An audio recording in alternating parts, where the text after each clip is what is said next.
Penangkapan Hakim Itong dan juga panitera pengganti Hamdan menambah panjang daftar hakim dan juga pranata peradilan yang terlibat kasus korupsi. Mengapa daftar ini seakan tidak ada habisnya? Lalu bagaimana juga sebenarnya pengawasan dan pembinaan terhadap hakim selama ini? Kita akan membahasnya pagi hari ini. Saudara, ada sejumlah narasumber yang sudah terhubung secara daring dengan kami di studio Kompas TV. Ada Kepala Biro Hukum dan Humas Mahkamah Agung, dan ada Pak Subandi yang terhubung melalui telepon. Selamat pagi Pak Subandi. Selamat pagi. Sehat ya Pak. Dan juga ada harusnya nanti akan bergabung dengan kami, yaitu ada peneliti Indonesia Corruption Watch Kurnia Ramadana, tapi masih belum terhubung, dan juga ada mantan hakim Asep Iriawan. Selamat pagi Kang Asep. Selamat pagi Pak Bandi. Selamat pagi Kang Asep. Sehat-sehat ya. Sehat. Semangat selalu Pak Bandi. Oke. Ya, terima kasih Kang supportnya. Oke, saya langsung ke Pak Subandi dulu nih, bicara soal setelah Hakim Itong ini sudah ditangkap KPK, prosesnya sekarang berjalan. Bagaimana kemudian kasus-kasus yang tengah ditangani oleh Hakim Itong, Pak Bandi? Baik, terima kasih Mbak Nilu sudah diundang ke Kompas TV. Ya. Semalam juga kita udah wawancara juga. Jadi Mahkamah Agung tidak berhenti sampai tertangkapnya Itong dan juga memberhentikan sementara. Mahkamah Agung telah mengirimkan tim Bawas. Sampai hari ini Bawas Mahkamah Agung sedang melakukan pemeriksaan di Pengadilan Negeri Surabaya untuk memeriksa dan memastikan apakah pengawasan dan pembinaan pimpinan kepada bawahan Ketua Pengadilan Negeri Surabaya mengawasi membina hakim-hakim serta panitera juga demikian. Jadi dan memeriksa juga memastikan apakah ada yang terlibat secara etik oleh di Pengadilan Negeri Surabaya gitu. Juga kita menjunjung tinggi menghormati langkah-langkah KPK di dalam melakukan penegakan hukum. Oke. Nah, Pak Bandi, selain kasus tentu saja juga MA akan mengecek juga ataupun menelusuri juga siapa lagi yang terlibat. KPK juga bekerja hal yang sama. Tapi sekarang ini untuk kasus-kasus yang saat ini tengah ditangani oleh Hakim Itong ini bagaimana kelanjutannya, Pak Bandi? Oh iya, sudah bisa dipastikan bahwa perkara-perkara yang sedang ditangani saudara IIH itu sudah diambil alih oleh ketua dan diserahkan kepada majelis hakim yang lain. Tentunya. Jadi karena sudah ada SK dari ketua Mahkamah Agung, hakim tersebut diberhentikan sementara. Sehingga semua perkaranya juga dicabut. Oke, semua. Apakah kemudian akan ada mereview begitu, melihat kembali putusan-putusan perkara yang sempat ditangani oleh Itong ini? Ya.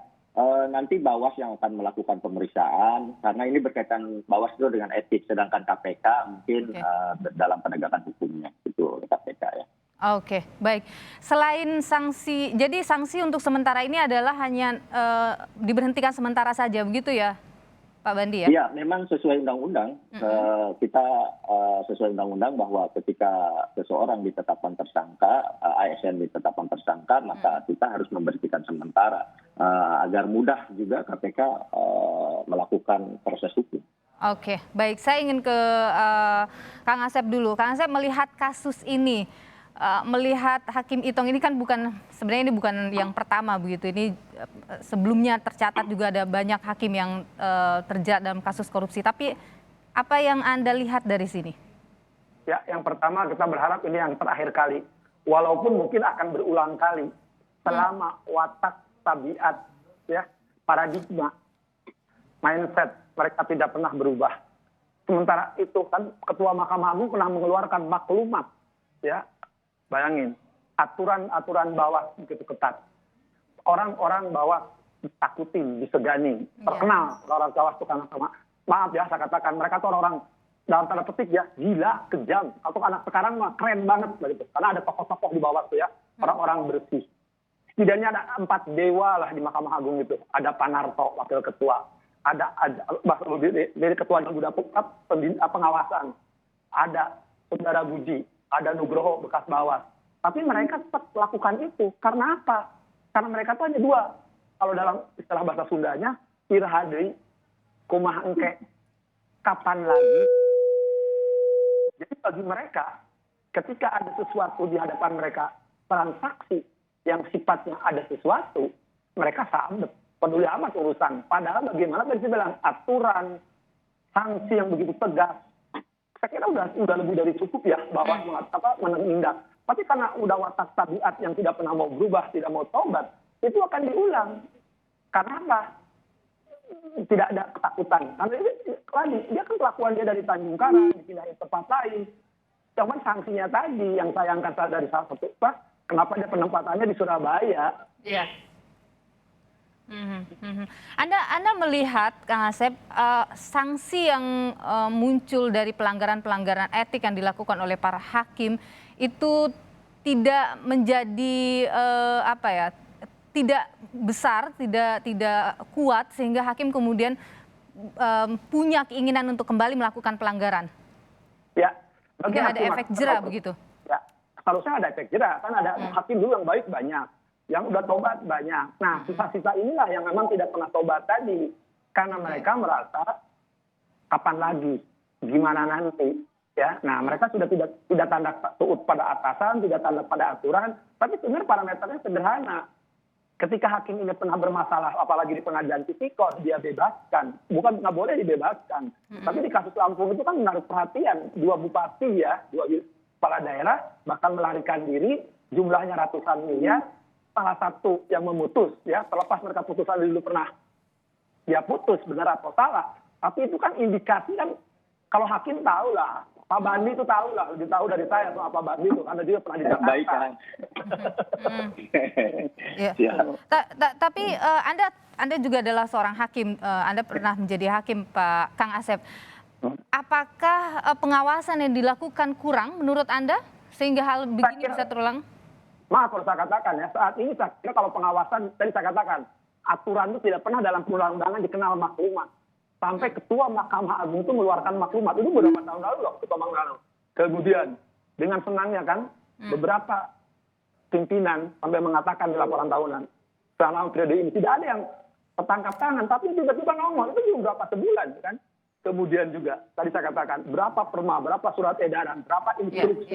Ya sampai ketua pengadilannya itu diancam. Kalau anak buahnya tidak ada yang tertangkap, dia akan kena sanksi. Tapi datang tadi, karena susah kembali ke orangnya, hakim-hakim yang tidak mau berubah mindset, tidak berubah paradigma. Atau yang lebih penting lagi, ya jangan-jangan ada pimpinan-pimpinan tertentu yang memang melakukan, tidak diberikan suri teladan. Akhirnya anak buahnya ngikutin.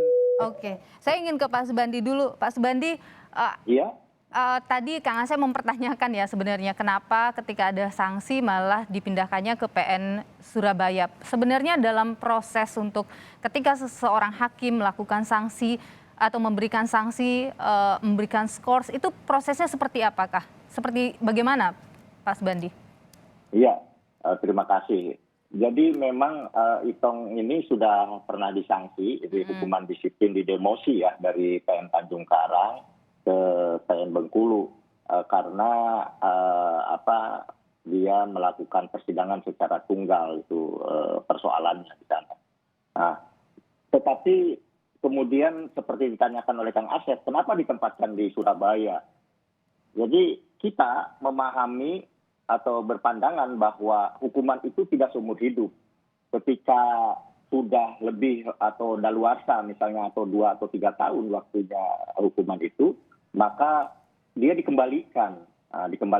Nah, kita berharap sih bahwa ada efek jera ketika dijatuhkan hukuman disiplin.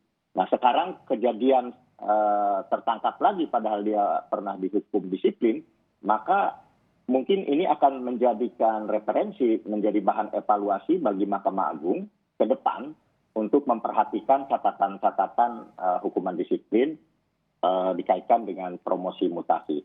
Mahkamah Agung sudah berupaya melakukan pembinaan dan pengawasan secara keras ya.